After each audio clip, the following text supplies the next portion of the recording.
Chapter 619, A Tower God is out. And my god, this was an amazing chapter. Out of the last few chapters, this has to be my favorite one. So we continue from last chapter, and we get a very interesting question from Arehan, and he asks Luslec how Arlene is doing. This triggers Luslec, and he's like, that's none of your business, dude. You don't need to know how she's doing or whatever. And he starts attacking Arehan right off the bat. So I think at this point, Luslec is aware that he is no match for Arehan, and like, if Arehan wanted to kill him, he would have killed him right then and there. But he didn't even have a sword with them. Little did he know, because I mean, he was going to a party. Why would Arehan bring a sword? So we see Luslec just using basic daggers here, kind of like Ren when he attacked Bomb, and Bomb like just demolished him. Luslec does not have any spell abilities, it looks like, at least not right now. And he looks very rambunctious. He looks very rash, and he just acts on impulse. So this leads me to believe that Luslec just came here on his own, and he didn't have anybody backing him up. So yeah, Aryahan confirms his point, and he pretty much cuts to the chase after he just slaps Luslec around. He kind of pulled a Dumas on him, like how Dumas twisted Bomb around, but not as harsh. So yeah, Luslec got like slapped around, and Aryahan just cuts to the point saying, "Oh wow, you came here to pick up and use, didn't you?" And at this point, Luslec, right now, he's just gonna fight to the death. Like, he already has his mindset that he is going to do everything he can to rescue Ameuz, and yeah, I think he did. I think this confirms that he did come here alone, because Aryahan is like, there's no way you guys would come in here and sneak in and try to get Ameuz, like sending one person. But I mean, maybe Ameuz kind of like requested him personally because she knows that he's like willing to do crazy stuff like that. But anyway, this quickly ends because Arihan just lets him go. He just says, "Oh, well, go ahead and take Ameuz. She's a free person." So, I mean, from Enkidu, what Enkidu said, we don't really know much about Arihan. But what I'm seeing here is that these family leaders, they're not really all on the same page. Like, you got kind of Gastang and Edouan, they're like backing up Traumerei with capturing Ameuz. And then you got Arihan, he over here, he's just being like non-biased. He's letting people do what they want. And then you got this other girl, the Yeon Lee Rang, that she's backing up Ameuz and she's taking her side. So yeah, Traumerei invited all these people, so I don't know why he would invite people that are not completely on his side. That just doesn't make a lot of sense to me, because obviously Lee Rang is just gonna back Ameuz. I mean, maybe maybe it's because he didn't know that this was gonna happen. He didn't expect this to happen, so of course he's gonna invite these people. Maybe they're a little iffy with him. Maybe they're Lee Rang is on good terms with both him and this other Ameuz girl. But he didn't know that like things are gonna turn south like this. But yeah, later on in the chapter, we have like Lee Ring helping Ameuz, and Edouan helping Traumerei. Like, these guys are like all like kind of, they're not on the same page. It's really weird, because I mean, these are Traumerei's friends supposedly, but I mean, I don't know. They're not really like all there supporting him all the way. I guess it gets minced away with their relationship with Amy, so it puts him in a tough place. But I mean, Gastang and Edouan were right away on the Traumerei side, so yeah, still kind of weird. But I guess this is a fracture that's going to keep developing between all the family leaders.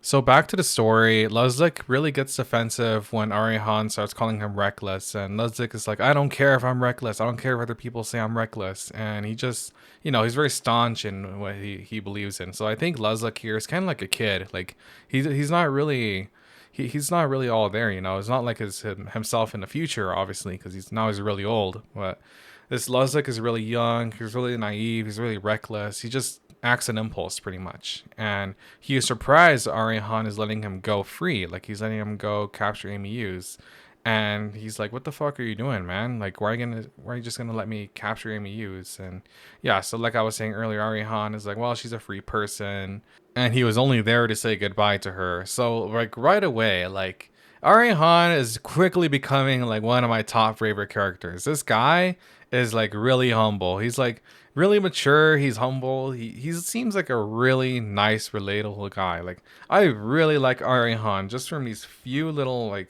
things he said, these few sentences he said. Like, man, I am really liking him, bro.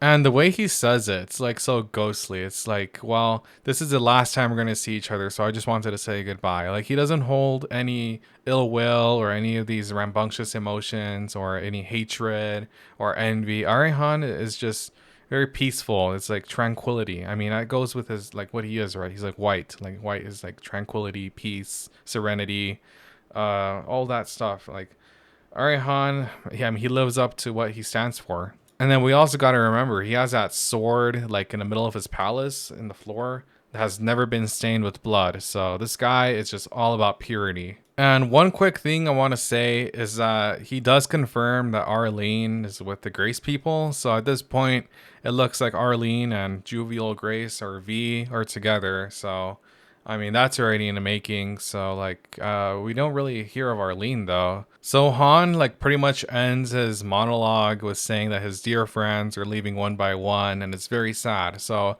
yeah, at least we know that Arihan is kind of saddened by everything that's happening. But I mean, he's just letting it happen. He's not really trying to like be defiant about it like Luslec here, kind of like sneaking in, doing stuff, fighting him. He's just letting things happen. Not that he agrees with it, but like to Arihan, like it is what it is. That's kind of his motto. He then says to say hello to V and Arlene for him. So, I mean, there's also a little narrator note that Arihan says it might not sound sincere because it might sound like, I don't know, kind of like a passive aggressive. But I mean, from Arihan to like coming from him, it's actually like a genuine hello from him, like the last hello he'll ever give them. So it's kind of like a farewell. But I mean, since they left on bad terms, they're gonna interpret it like as it's like, I don't know, something aggressive or just something petty. I don't know, but that's a good little touch. And Arihan, as I said, no ill will. He, even though things didn't work out with his friends, he's still over here just giving them their last farewells, their last goodbyes, and all this stuff. And Luslec kind of lashes out on him. He was like, well, it was you guys who wanted all this. And we gotta remember, Luslec at this point, he's really young. I mean, we can see him running into a palace full of these high ranker family leader people, so that's not really smart to begin with, right? So we can't really take Luslec words with a lot of weight, because I mean, he doesn't really know better at this point. So he says something really interesting. It's like, it's your fault after doing something like that. And like, this is referring to, that incident that we still don't really know what happened. And it's covered in like these air quotes. So Arihan like just ends the conversation by saying that Shinzu's getting cold, to get out of here, whatever.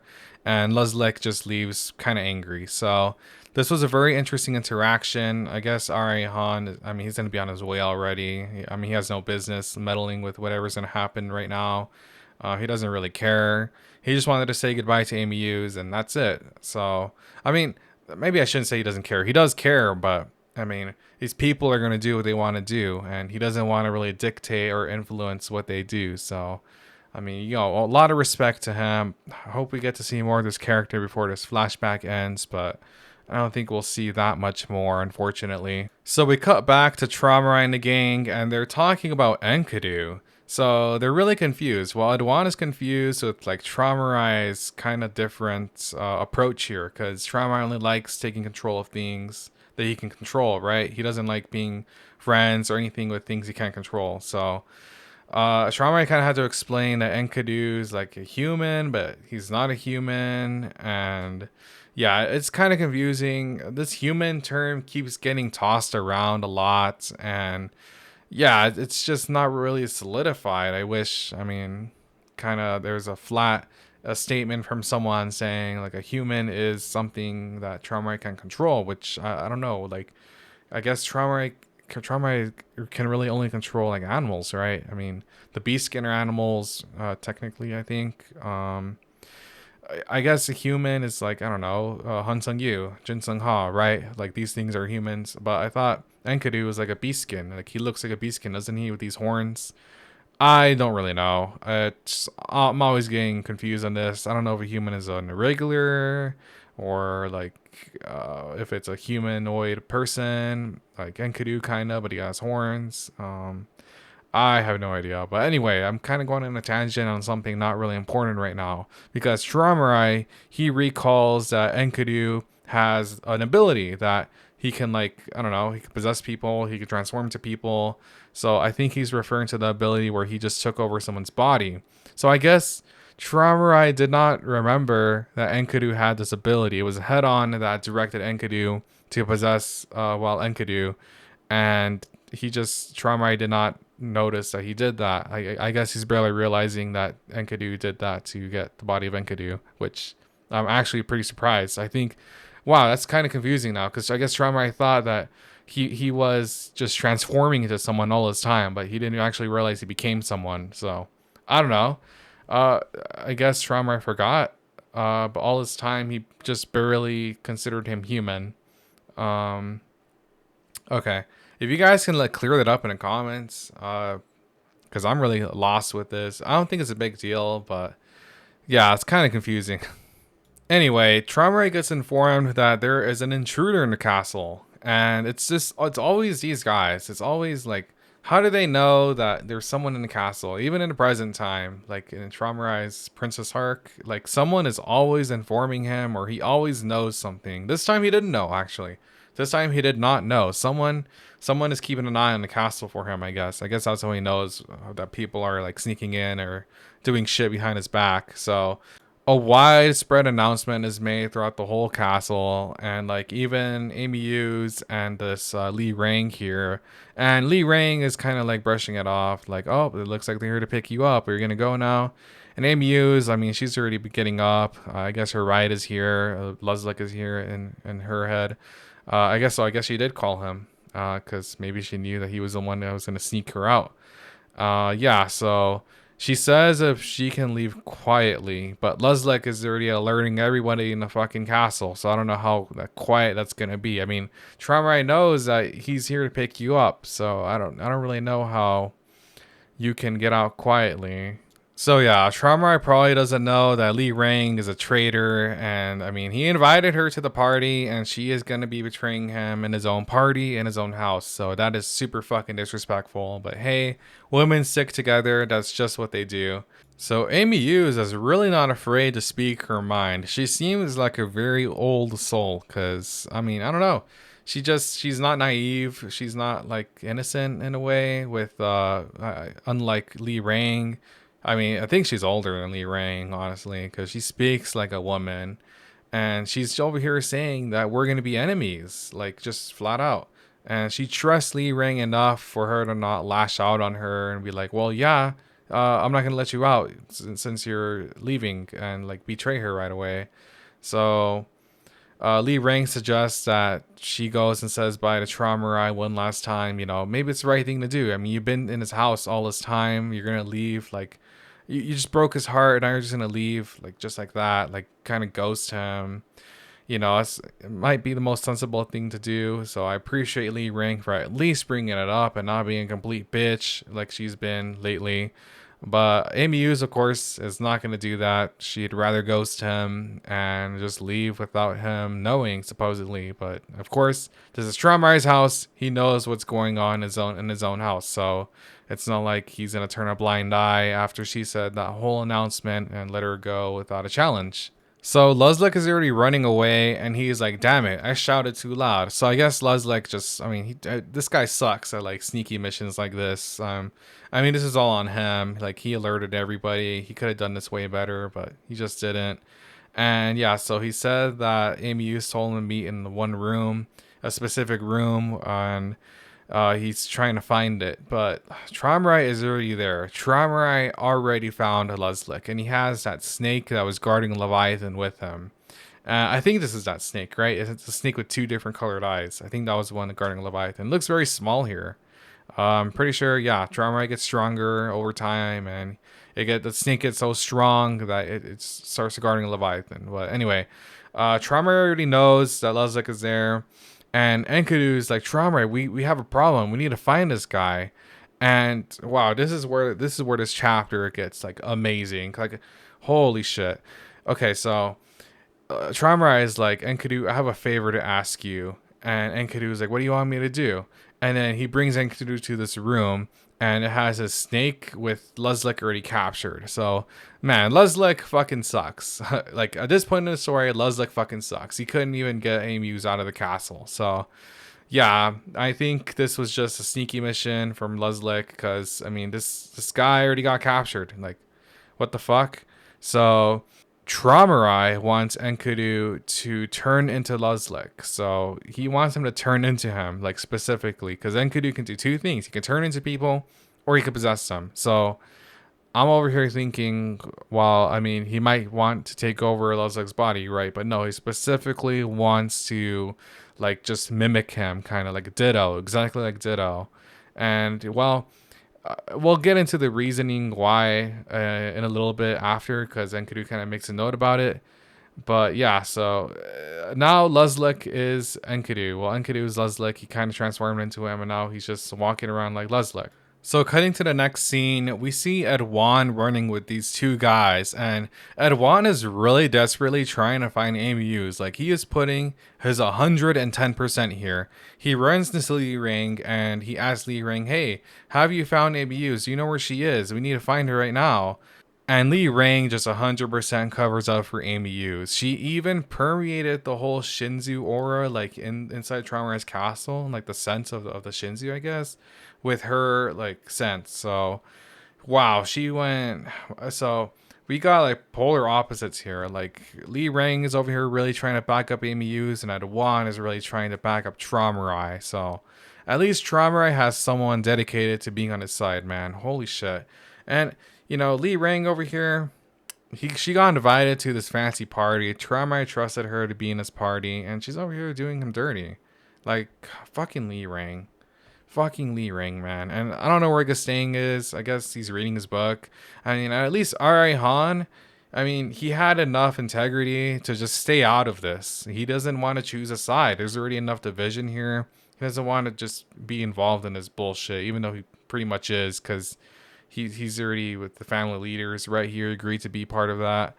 But yeah, so Li Ring is just taking her side, even though it's completely disrespecting Traumerei's wishes, and even though it's Traumerei's palace. And Ameuz is kind of like thanks her for that. And yeah, so these two are together, of course. I mean, it's not a big surprise. And we get into this next scene where we see the door opening. And I think this might not seem like a big deal, but to me, this is very symbolic of course, the tower itself, the tower of the irregular opening the door to get inside. So I think there's a symbolism for Ameuz having kind of like a relation to the irregulars, or her like trying to become one of them. You know, something kind of like far-fetched like that. Obviously, she cannot become an irregular, but I think that's like kind of one of her wishes to like be kind of special like them. So this is where the chapter gets really interesting. So far, my favorite part of the chapter was Traumerei having Enkidu possess Luslec, or at least imitate him. I thought that was a very interesting twist, and of course, Ameuz is not going to see that coming. How could we have seen that coming? Like that is such a. So it seems so obvious. It seems so obvious, but like at the same time, I would have never imagined it coming. So I can't wait to see how that unfolds in the future. But right now, let me just discuss what is going on with Ameuz and Li Ring. So they go into this giant room with this huge window, and it looks like it's already nighttime. And yeah, so the door, the way it opened, it kind of looks like it's going out, like instead of in, right? So I guess this is Ameuz's way of, I guess it's like a metaphor for Ameuz wanting to get out of the tower and not go in like an irregular, right? So I'm pretty sure that's what it means. And she says, "Isn't it beautiful? Like Traumerei built this for me because I was always staring outside." So Traumerei, you see, he does pay attention to the small things. He does pay attention. I mean, that's what girls want, right? And he even built a whole room just for her to stare outside. And of course, she says, "Well, ironically, I never even came here to look outside." So, of course, like Traumerei goes above and beyond to please you, and you're so fucking ungrateful. You never came in here to see it once. I mean, typical, expected. And the narrator puts a note here that this is the false sky, of course, because we're in a floor. It's not actually the real sky above the whole tower. It's just another floor, the sky and world of another floor. So I mean, it makes sense why Ameuz didn't really like come here to see the false sky, because I mean, she's not really interested in that. It's like kind of like Rachel. Rachel wants to see the stars at the very top of the tower, not just the fake stars that she sees, in each floor. So Amy Hughes does not want to leave just in a normal fashion. She wants to leave by exiting the window. And, this kind of reminds me of Icarus. For some reason, I remember Icarus having wings and she's just flying somewhere. I think we saw this in like one of the books Traumerei read about Icarus, or I think it was a book Kuhn read or saw that had Icarus or something. I don't know. I don't know if it's just my imagination, but I could have sworn I saw like a little panel or drawing of Icarus with wings and she was flying somewhere, like flying upwards. I mean, this is to me like just a direct representation of Icarus, and Icarus just flying away majestically, just, leaving everyone behind. And Amy Hughes kind of fits the narration of Icarus in this little panel.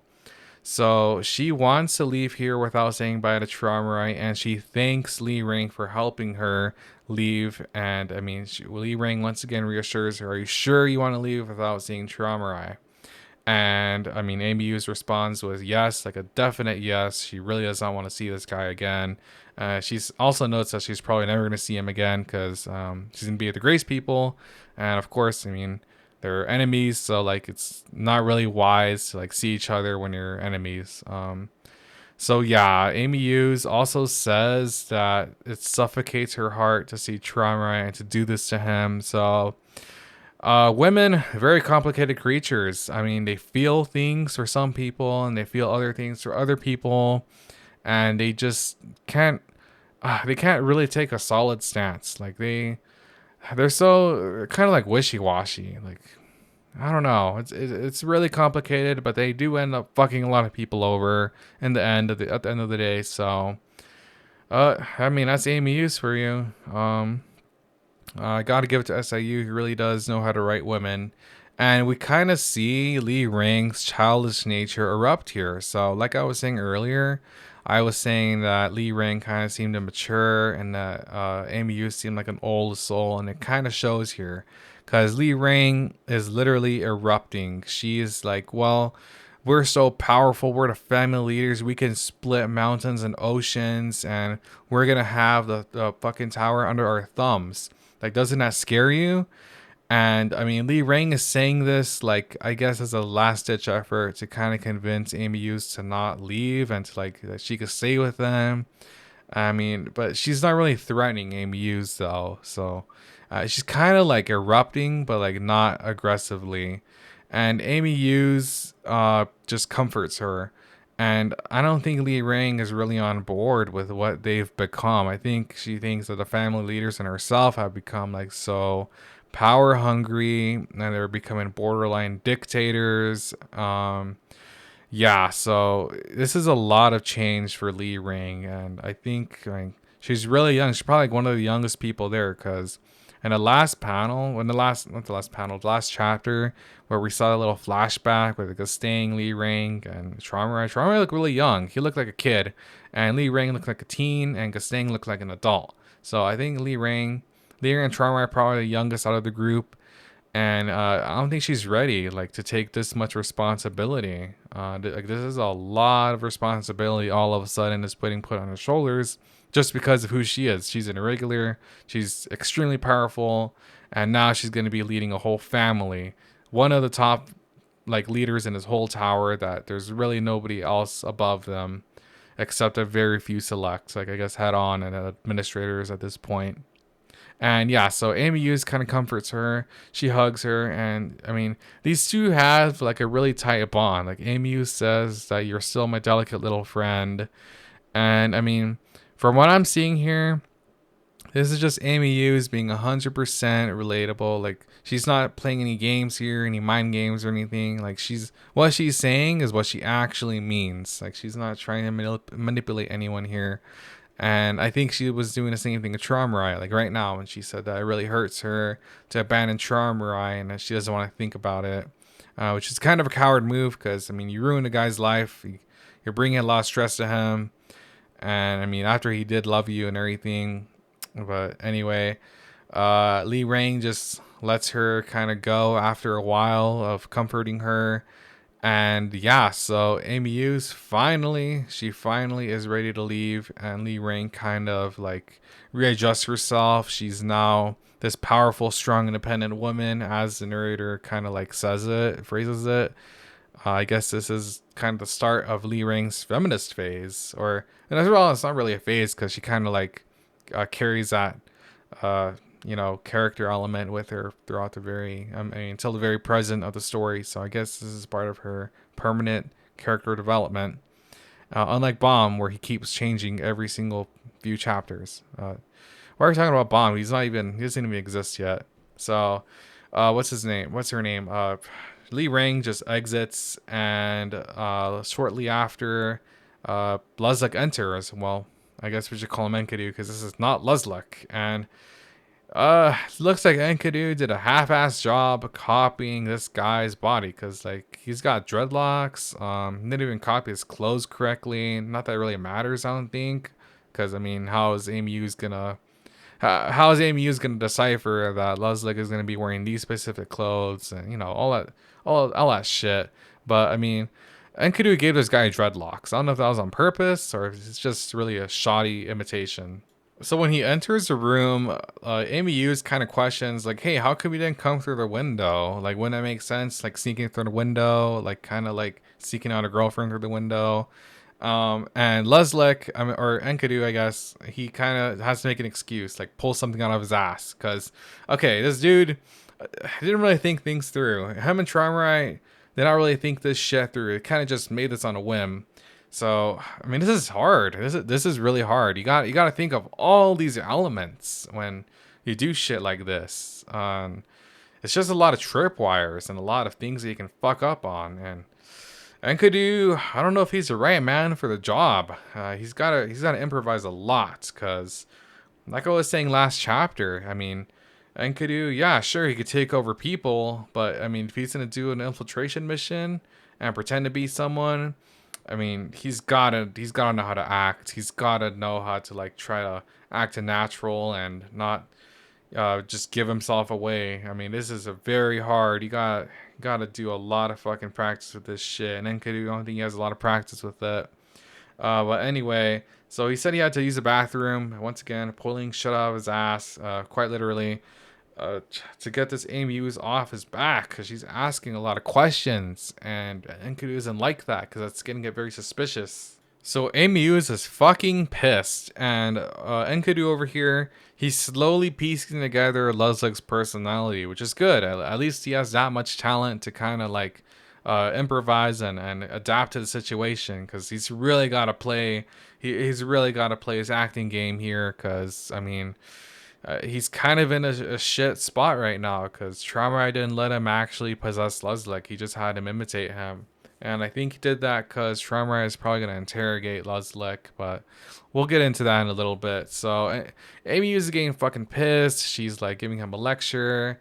And to Enkidu's dismay, he's kind of not liking her personality because she's acting more lively instead of just looking out a window. And he's noticing that, and it really fucking bugs him. So here's another thing that Luslec has to deal with right away, and it is this Biok that Ameuz brings up. So wow, she even knew like what bird that they were gonna escape in and everything. And of course, Enkidu doesn't know what the fuck she's talking about because he just possessed this guy's body, so he has no idea what's going on.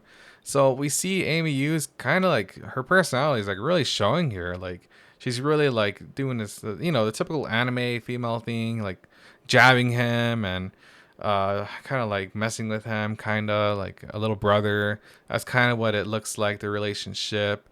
And yeah, so I mean, history goes back with these guys. Obviously, like they've been together, like not like both of them personally, but as a whole group traveling upwards of the tower, they kind of know how they are. And I mean, kind of like reuniting. I think Luslec, or not Luslec, Enkidu could have done a little better in his acting game here. Like, kind of like, hey, it's been a long time, but it's so good to see you again. But no, he's kind of like, this dude doesn't know what to do, and I don't really blame him. But I mean, this is a big mission for the big man, dude. You gotta up your game here. And yeah, so this guy is like kind of faltering under the pressure, and he, for a moment, he thinks that she found him out, but you know, it was just Ameuz being Ameuz. Well, her real personality, because I mean, just once again, he doesn't really know how she acts. She's just been pretty just bland all this time. So, what I'm thinking here, Ameuz really just, she didn't. Well, she kind of did say last chapter that she was there just for Traumerei, but she wasn't really 100% there. Like, you know, for Traumerei. You know what I'm saying? Like, she just kind of just wasted all her time there for no reason. So she just waited for the castle to be finished, and she would leave, which is pretty fucked up. If you're gonna leave, you should have left a long time ago, or you shouldn't have gotten Traumerei's hopes up because he was gonna start a family with you, and you're gonna be his wife, and all this stuff. And yeah, it's just really messed up way of doing it, Amy Hughes. But now she's being her real self.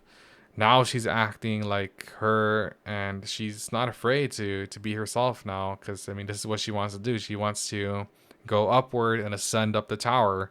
And I mean, it's kind of annoying. I kind of get Enkidu here, because all this time she's just been playing this bland, fake, boring character, just to twist things around and do a 180 and leave them away. So this is where Luslec, or Enkidu, damn it, I see Luslec and I think it's Luslec, but it's not Luslec, it's Enkidu. And this is one of the problems I had reading the Raw. Like, I had no idea what the fuck was going on here. And I was in for a big surprise when I read the translations. But anyway, he says that this is a big struggle, because it would have been easier for him if he took over his body instead of just like imitating him. And so I see some reasons for Traumerei wanting to do this. One, he wants to hold a hostage, a valuable hostage of V and Arlene, I guess. Maybe interrogate him, ask him what's going on. And two, well, in case he needs to get this hostage information, he can't have Enkidu like possess him, because I mean, from what I've been seeing, or what we've been seeing, when Enkidu possesses someone, it does like a fucking factory reset, and it just kills the character off. He just fucking kills the people he possesses. So he killed off Goro. Belrire is not dead. He hasn't been killed off. I don't think he can take back his body, but his mind is still there. But I think Goro is fucking dead. He killed off the original Enkidu. We never saw this guy. This guy's never even said a word, and we never heard back from him ever since the slime possessed him. So I guess that's why Traumerei didn't really want him to possess Luslec. So Ameuz says, never mind, that kid is smarter than you. And is she referring to Traumerei? Because she was about to marry him, and she's calling him a kid. So I don't know. That's kind of like condescending. You're calling Traumerei a kid? After you just told Li Ring that like it crushes you to leave him and all this stuff. Like, I don't know, that's kind of condescending. It's kind of bitchy. Is she referring to Traumerei? Let me know in the comments, because I think she is, because she's like, oh, we'll probably be able to figure out where I am just by opening the window, and I'm pretty sure Traumerei is the only one looking for her. So if she did indeed call Traumerei a kid, man, I think it's all fake, like 100%. She's probably just playing with Li Ring then, because I mean, she's calling him a kid. Obviously, she doesn't really see him as, you know, a real person to take seriously. If she's just gonna be calling him a kid, yeah. So whatever. She opens the window and she has a mood swing right here, because I mean, she just shouted at the Byhawk to come down. Kind of angry. I mean, so much for a little sneaky out of the fucking castle, right? But she kind of calls him down, and then it comes down, and she's automatically switches her face to being like happy again, because I guess this is like the moment where she gets to finally escape, and she turns from angry at Luslec or angry at Enkidu to kind of like relieved and looking forward to getting the fuck out of here. So we get some like internal monologue with Enkidu here, and he is noticing how Ameuz just doesn't give a fuck about Traumerei at all. She is like thinking about herself and what she wants at this moment in time. And like all this time she was in Traumerei's captivity, I guess, like in his palace. It was all fake. Like she didn't really like him. She was just there just kind of to appease to him.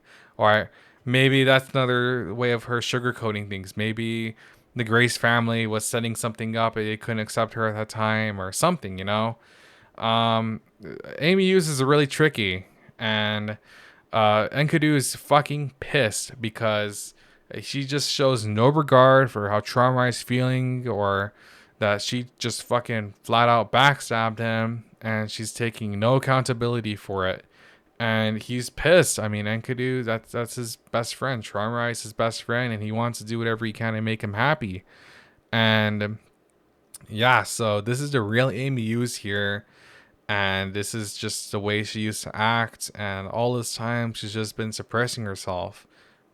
So at this point, Enkidu, I mean, he is just fucking pissed off. Like, you could see him, even the freaking art here, he gets all like black and scratched up, and it says that he has been overcome with uncontrollable emotions. So yeah, Enkidu, this is gonna end up with Enkidu versus Ameuz sooner or later. But right now, Enkidu is kind of like an infiltrator, so he's just gonna spy. But I'm pretty sure Ameuz is gonna say something or do something that's gonna push him over the edge, and he's just gonna flat out just kill her without Traumerei's consent or permission. And Traumerei is gonna get very depressed. He's gonna throw these memories away to Leviathan, and he is just gonna remember Ameuz as an alias or alias called Icarus, and he's not actually gonna know the real Ameuz until he gets those memories back. So at the very end, we get to see Traumerei looking out, and he's like, "Where are you going?" But I don't think Traumerei is gonna do anything about it because he already has a spy doing everything for him. So all Enkidu's got to do is just communicate through the watch, or not the watch, the pocket, and let Traumerei know what's going on. So Traumerei is kind of just playing dumb here. It's like, where are you going? Well, he's not actually going to do anything.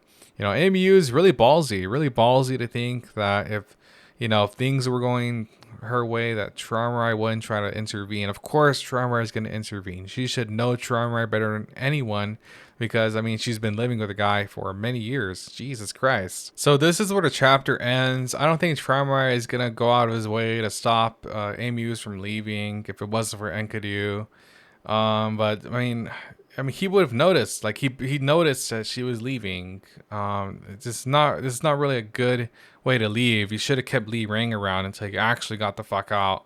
I mean, you're leaving on a goddamn bird that you just yelled at to come down. For God's sake. Ameuz is not the brightest tool in the shed, or maybe SAU just wrote this to conveniently get her out. He didn't really want to think of a way to get her out because it doesn't matter because Enkidu is gonna be spying anyway.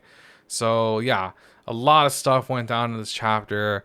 I really liked the twist with Enkidu, possessing Luslec. I thought that was an amazing twist from SIU. I did not see that coming at all. I didn't even think about that. That's an amazing fucking twist. Nice job on that, SIU. I'm really liking Ameuz's character. I mean, despite her being a bitch, she's really resembling Rachel and what Rachel wanted to do. You know, climb the tower, see the stars, the real stars, not just the fake stars. And yeah, really looking like Icarus as well. I need to find, I'm gonna see if I can find that panel where I remember seeing Icarus with wings. I don't know if that was just something I made in my head or if I actually saw that from this story. I'm gonna try to find it. It was either when Traumerei was reading the book that Icarus had wings, or when Kuhn like looked at the book that he was reading to the mask party. I need to go back to those chapters. If I don't forget in the editing, I'm gonna include them right here. But other than that, I think I fleshed out all my thoughts. I hope I did not leave anything out. I really tried to take my time with this chapter and just elaborate and everything. I know this is a super long review, But there's just a lot of things going on, and I really want to try to get my thoughts out there without leaving anything out, and just analyze every panel for what it's worth. Because, we don't. It's not every day we get a lot of lore like this, so I want to cherish it a little bit. Also, guys, let me know how the audio sounds. I just got this whole mic set up, and last fucking recording, I had to carry this goddamn mic because it didn't have the boom arm ready, and my audio was all fucking wonky. Some parts were louder than others, and it was just a whole mess. I had to fucking carry this thing with my hand. It was terrible. And let me know what you think of these longer videos, if you like them, if you don't like them, yeah, just let me know anything, what you thought of the chapter, the quality of this review, if you want me to keep doing these things, like, elaborating and taking my time with them, or you just want like 10-20 minute videos. So yeah, still working on this shit, getting it all sorted out. I think I pretty much like wrapped up on my thoughts for this Tower of God video. So yeah, guys, yeah, whatever you want to put in the comments, yeah, just put it down below. Thank you so much for watching, everyone, and I will see you in the next review.